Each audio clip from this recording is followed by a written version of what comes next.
Okay, so I'm about to start the RF alignment on the fourth band, which is 7.4 to 14.8. It's a very important shortwave band for shortwave listening. And we start at the bottom of the band and we tune it to 7.5. So I'm going to adjust my signal generator here to 7.5. Right on. There we go. Okay, let's take a look at the output meter. See what we see. So far we see nothing. Now, I'll tune the radio and see if we can spot where the signal is.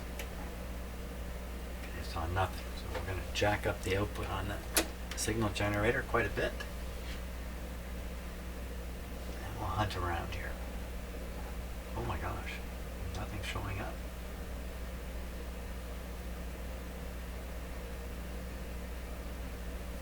Oh, did it start there? Did I see something right there?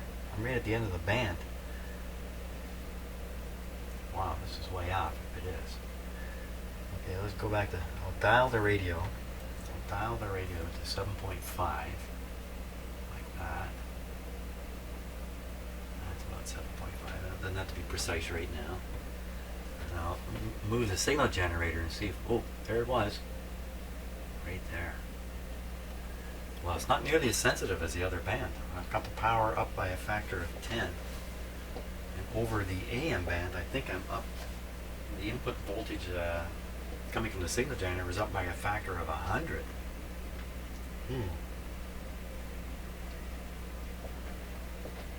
When I'm all done this, there's a series of tests I can put the radio through to judge its performance. So I'm going to do that. Let me just turn the output up with the volume control. Actually, I got to make things precise now. Let me first tune the radio precisely. It is actually quite close. Okay. Well, that's pretty good right there. Okay, so that's precisely on 7.5. Precisely nothing to be seen. To the signal generator. Okay, we're not seeing 7.5. Instead, we're seeing 7.475. It's not very much, but let's try an adjustment of the oscillator here. I gotta get into the low end of the band. I gotta get into the L of the oscillator. Okay, so the L of the oscillator is this one down here.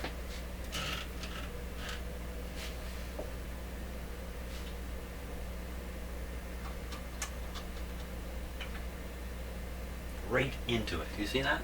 See, the skill I am developing is impressive, eh? Now, can I just, yeah, I can. Okay, whoa, let's get the meter on. I've already turned it a bit. Okay, so I want this to peak. Right there. Come on out. Tool out. Whoa! Oh, my tool is making a huge difference here. Ah, yikes. Okay, so this is tricky business now. I'm gonna use a tool that has a big impact like that. Yeah, for all you metal tool haters, yes, the I told you so thing can happen now. Look at that, I'm just sliding the tool in and it's just whacking it way out. Well, let's give it a go anyway. Put the tool back in. Gauge it. Turn it a bit, take it out. What do you think of that, eh? I'd say that's just about as good as it's going to get. So that was the L of the oscillator. So we'll leave it on the low frequency setting here.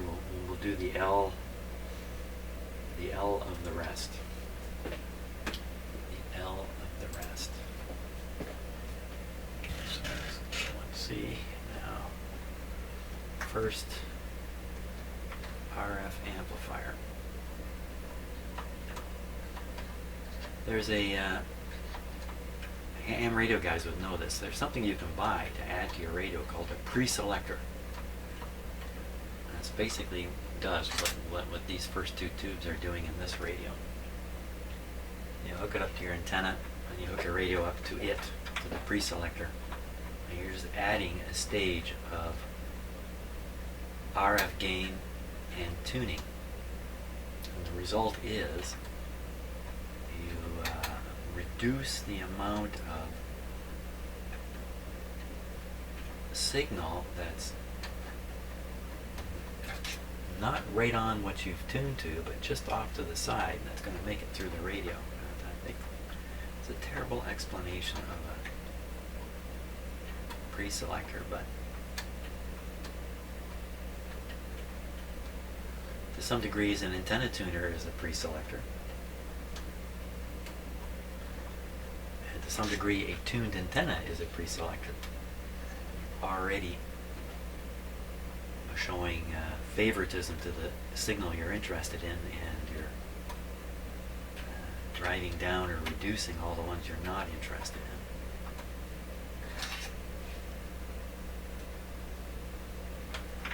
The problem is not so much signals that are far away from the one you're interested in, it's signals that are right next door to it. So if you're listening to AM radio and you tune in a fairly weak station, let's say at let's say 1050 AM, a fairly weak station, but at 1030 there's a very strong one. A lot of radios, you're going to hear them both. You're probably going to hear a high-pitched whine in there also. With a radio with a good pre-selection, a RF stage before the mixer, a good antenna that's also tuned and has a good cue, all these things will help you pick up the weaker station with the stronger one standing there right nearby, because he's been beat down. The nearby stronger station has been beat down by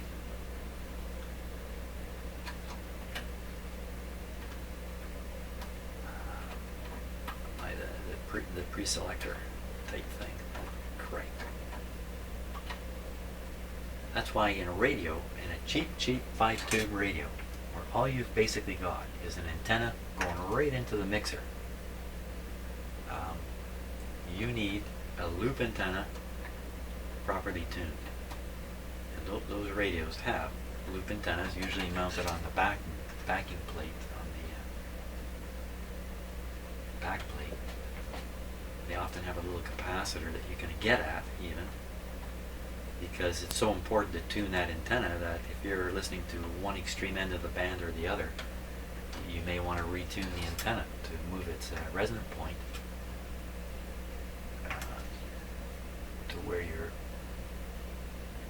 listening. Come on, that should have gone right in there.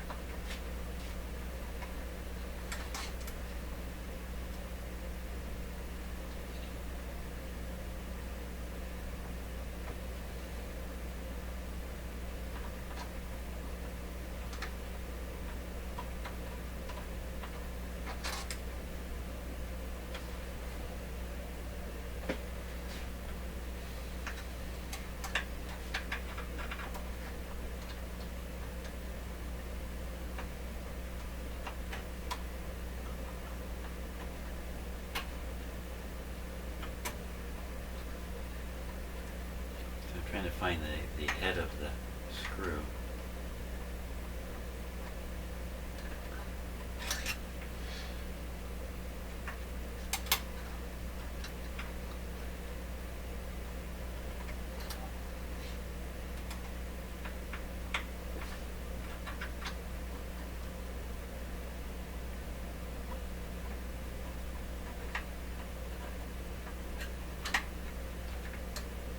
There, I'm in. Okay, got it. Click to the meter.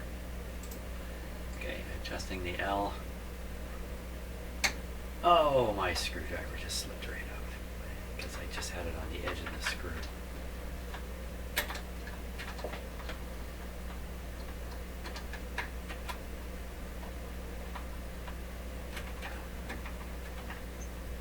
Okay, I'm in. Here we go. Don't beat around the bush now.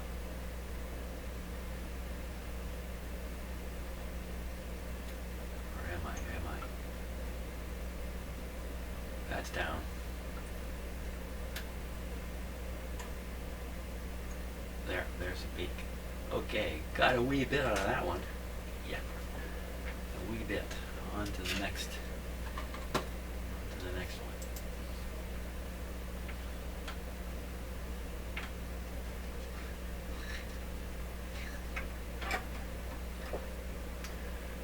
So being a Canadian, I'm watching an awful lot of American political stuff.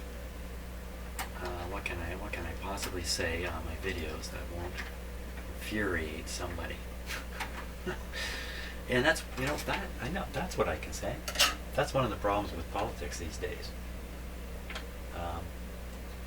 Somewhere along the line, somebody said that if you align yourself with a certain political party, then you should hate the other people, hate them, and want them to suffer nothing but complete demise. Boy, that's a stupid position to take. Stupid is a special word, at least for me. Ow. I got burned there. I like to use the word stupid when somebody who's not necessarily dumb, that's another special word, is taking actions which are actually against their own better interest. I call that stupid myself. I'm sure it applies to me in all kinds of ways. But boy, I mean, just because somebody has aligned themselves with another party, it doesn't mean we should, write them off. But there's a lot of that going on, especially in American politics. Don't know much about the rest of the world, just know about Canada and the US. Canada because I live here, of course, and the US because you can't hide from that thing. Not when you live in Canada. But, now we've just changed our political leadership in Canada. And we've gone from a guy who many would say really played on the fears of people and was willing to undertake policies which were divisive, which isolated certain portions of the population that I guess he thought politically their votes were never coming his way anyway, something like that. We've just been through 10 years of it, and I really think, and I know if there's Canadians watching this video, they might think differently, but hey, I'm the one who's on the microphone here. Canadians just got fed up with it, just got fed up with what looked like the same style of kill the other guy politics that was developing here in Canada. And we resoundingly threw that government out at the last recent election just a month ago in favor of the polar opposite. Well, now we're watching a government, brand new government, just starting up, pretty much behaving in a completely opposite manner. And I, for one, am very happy with that. We'll see what happens in the long run, but you just can't bring people together by tearing them apart. Canada is a very regional country. I think the United States is similar. Probably any large country, China, Russia, is very regionalized, where life in one part of the country is extremely different from life in another part. And it's tricky to maintain civil balance when you've got people who are experiencing life so differently. What can be an advantage to one group is a disadvantage to another. And it's very, very difficult to run it. Now, I often think of small little countries where I would imagine they're quite uniform from one side to the other. It's only an hour-long drive from one side to the other. These countries wouldn't, I would think, wouldn't have these regional differences. There might be other differences going on. Maybe I'm just naive about it, but that's a big challenge in Canada. Regional differences, part of the way that's been handled is the country is constitutionally structured with a provincial system. So we have the country sectionalized into 10, I think it's 10, although 10 different political bodies, provinces. That's quite a common thing to do. And then the provinces theoretically can produce policies which are uniformly beneficial to the population because everyone's kind of doing the same thing. But some of these provinces are so big that even that's difficult at a provincial level.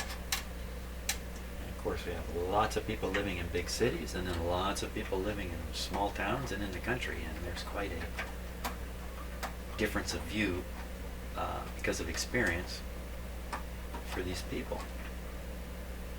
Here we go, I'm in, finally. Good, because I was really starting to bore everybody with my political stuff. Here we go. What's happening? Okay, so that's... Oh. Some of that appears to be from turning. This is turning now. Some of it from just me jumping around here. Turning this control a long ways. There we go, it's going down now. There's another long flat one there. There we go. So right in here. Pretty much where it was. So that's the L's at the low end of the band. Let's go to the high end of the band now.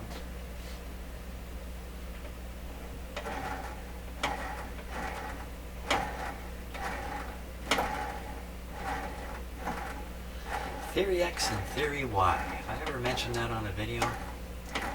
Yeah, there's three theories of human interaction, social behavior, and that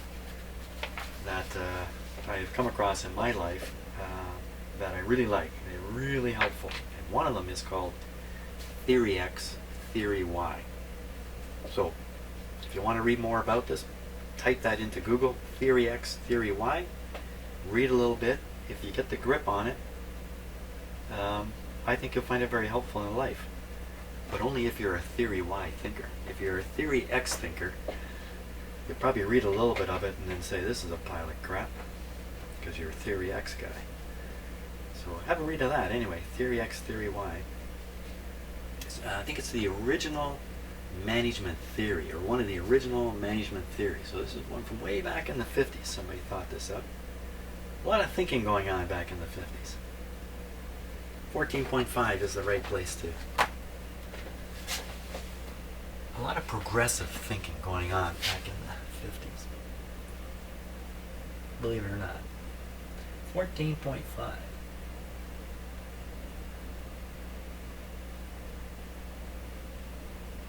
Okay, I'd say that's 14.5 there. You know, I started talking so much I can't even remember what I've done. 14.5. So we will now go up to 14.5 on the frequency generator. 17, 16, 15, 14.9, 14.8, 14.7, 14.6, 14.5, 14.4. Where is it? It did not show up. It's a huge loss of sensitivity here. Okay, so let me just double check everything. I'm at 14.5 on the signal generator. And definitely 14. Oh. I must have bumped the dial a little bit. Tiny bit off. 14.5 is where I'm tuned now. I'd like the meter a little more sensitive here. So we're on the 10 volt scale now. 10 volts. Where are you, man? There. Oh, whoa, there it is. Ooh, whack. There it is, all right. Back up on the 100 volt scale. Where'd you go? The tuning is very sharp at this end of the band. You got it. So the actual frequency, when the radio is set to 14.5, is actually 14.19. Oh, that's quite a ways off. That's quite a ways off. Okay, I got something to do. So we're going to move this now so it really reads 14.5. So I'm on the high end of the band, so I go into the C of the oscillator. C of the oscillator.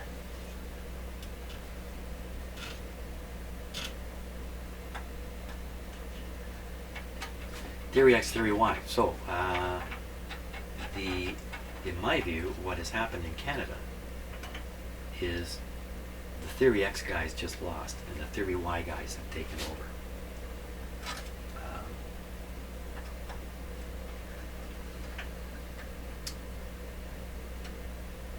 There we go. I'm in on the C. In on the C. Now, let's just get this right. So we're tuned to 14.5, but in fact, oh, it's so sensitive. Step up the juice here. Okay, higher output. There we go. I can find it better. Okay, so that's 14.17 right now. That's me just moving my hand around with the screwdriver in. So this is pretty sensitive again. Probably if I take it out, the reading will change entirely. So now what I want to do is I want to move the signal generator up and then move that screw. And see the meter. I don't want the meter down at the bottom like that. It's got to be upscaled a little bit. Any amount. Any amount. What's going on here? It's so sensitive where my hand is positioned. Wow. Okay, upscale. 10.9. There it goes, I saw it. Okay, up. There it goes. That was 14.2. Here we go. There, I saw it. Now we're working. So I'm alternately moving the signal generator and then the receiver adjustment. I'm just watching the meter pop up like that. Each time I switch to the other device. We're getting close now. We're at 14.43. The screwdriver slipping out, I think. 14.455. No, we're still in. 14.47.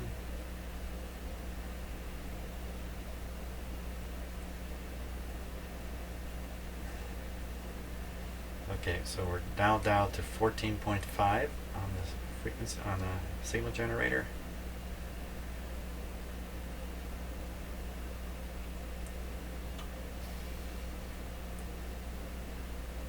Pull this out.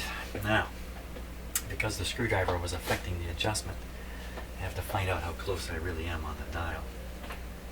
So I will watch the tuning dial and get an idea how much turning I'm doing here. I'm going to turn this till I find the peak. Okay, not that way. Not this way. Where to go? Where to go? Oh my gosh, it's way over here. Okay, so there's the peak. Let's go back and have a look at where I'm tuned now. No, I can clearly see it's not 14.5. So we got a little more to go. Set this dial back to 14.5. It's hardly anything. But in an effort to get this really good.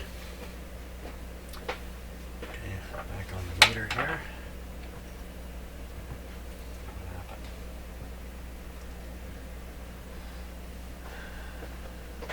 Yeah, I make a lot of statements in the shop here that I do not clarify why I'm saying what I'm saying. Okay, here's the pop there.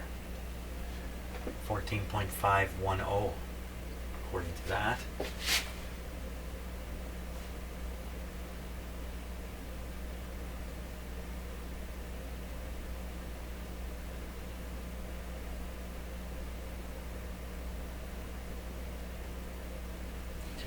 Double checking the tuning of the radio. Now the signal generator. Wow, you know what? This is so close. I can't really, it's not worth getting it any closer than that. I mean, look at the dial now. So that's 14.51. And there's the dial there. Now there's some tiny amount of parallax going on that is actually a bigger deal. A bigger deal than the accuracy of the tuning here.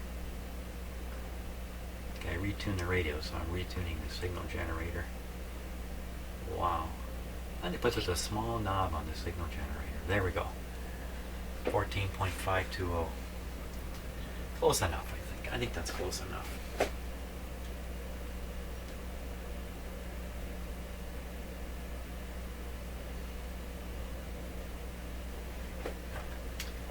Okay, I think we're done on this one. I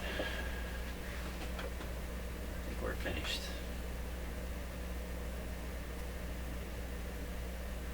I can't remember if I did the C's. No, it's about time to quit, I think. Reached the end of the road here. Let's double check. I could check and look at my video. And I just check one. Pick one. Pick any one. U1C. Let's try this one here.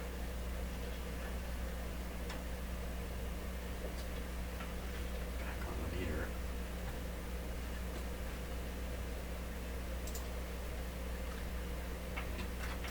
Okay, it's not sensitive. I'm in. Here we go. Down. Oh, apparently I did not do the C's. If I did a lousy job. That's up there. That's good. Okay, let's go on another one.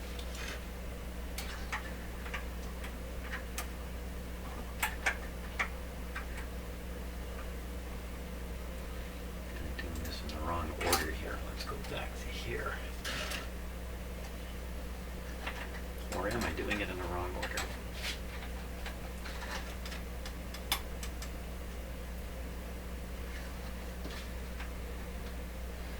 The radio is really, really out of alignment. Then you're going to want to start as close to the speaker as possible, so to speak. Work your way back to the antenna. If it's really out of whack, you might have some challenges before you get it close enough that it'll even work. But normally radios are not that far out. I'm in. I'm in on the C. I'm in on the first RF amplifier. C. Here we go.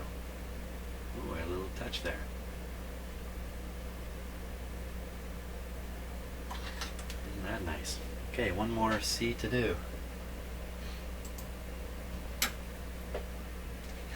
The reason I'm using the letters C and L is because they're written right on the radio here.